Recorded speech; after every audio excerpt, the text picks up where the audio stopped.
ఈటీవీలో మధ్యాహ్నం 3:30 టెలికాస్ట్ అవుతూ ప్రేక్షకులని విశేషంగా అలరిస్తున్న సీరియల్ సుమంగళి. మలయాళ ధారావాహిక స్త్రీపదంకి డబ్బింగ్ గా ఈ సీరియల్ ని టెలికాస్ట్ చేస్తున్నారు. ఈ సీరియల్ మొత్తం 700 భాగాలకు పైగా రూపొందించారు. ఈ సీరియల్ 450 ఎపిసోడ్స్ ని పూర్తి చేసుకుని విజయవంతంగా దూసుకెళ్తోంది. అయితే అక్టోబర్ 6వ తారీఖు నుండి యశోద సరికొత్త సీరియల్ ని మధ్యాహ్నం 3 గంటల స్లాట్ లో వేస్తున్నారు.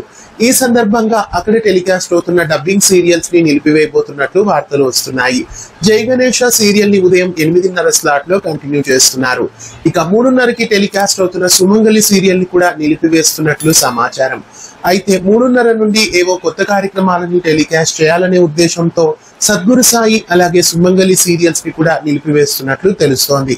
ఇంతకాలం ప్రేక్షకులని అలరించిన సుమంగళి సీరియల్ అక్టోబర్ 6వ తారీఖు నుండి టెలికాస్ట్ కాకపోవచ్చు అని ఎక్కువ శాతం అనిపిస్తోంది. లేదా ఈటీవీ యాజమాన్యం వీక్షకుల కోరిక మేరకు సుమంగళి సీరియల్ ని మళ్ళీ ఉంచుతారో చూడాలి. సుమంగళి సీరియల్ రాబోయే ఎపిసోడ్స్ చాలా ఇంట్రెస్టింగ్ గా ఉండబోతున్నాయి. అసలు కథ ఇప్పుడే మొదలు కాబోతోంది. కథలో వేణు మంచివాడిగా మారిపోయి బాలాతో చాలా చక్కగా ఉండబోయే సన్నివేశాలు రాబోయే ఎపిసోడ్స్ లో ఉండబోతున్నాయి. మరి ఈ సమయంలో సుమంగళి సీరియల్ ని నిలిపివేయడం చాలా బాధాకరంగా అనిపిస్తోంది. సుమంగళి సీరియల్ ని యథావిధిగా కొనసాగించాలని మీలో ఎంతమంది అనుకుంటున్నారు కామెంట్స్ లో తెలియజేయండి. సుమంగళి సీరియల్ ని మీలో ఎంతమంది ఫాలో అవుతున్నారు? ఈ సీరియల్ ని యథావిధిగా కొనసాగించాలని మీలో ఎంతమంది కోరుకుంటున్నారు కామెంట్స్ లో తెలియజేయండి. ఇలాంటి అప్డేట్స్ కోసం మన ఛానల్ ని సబ్స్క్రైబ్ చేసి పక్కనే ఉన్న బెల్ ఐకాన్ ని యాక్టివేట్ చేయండి.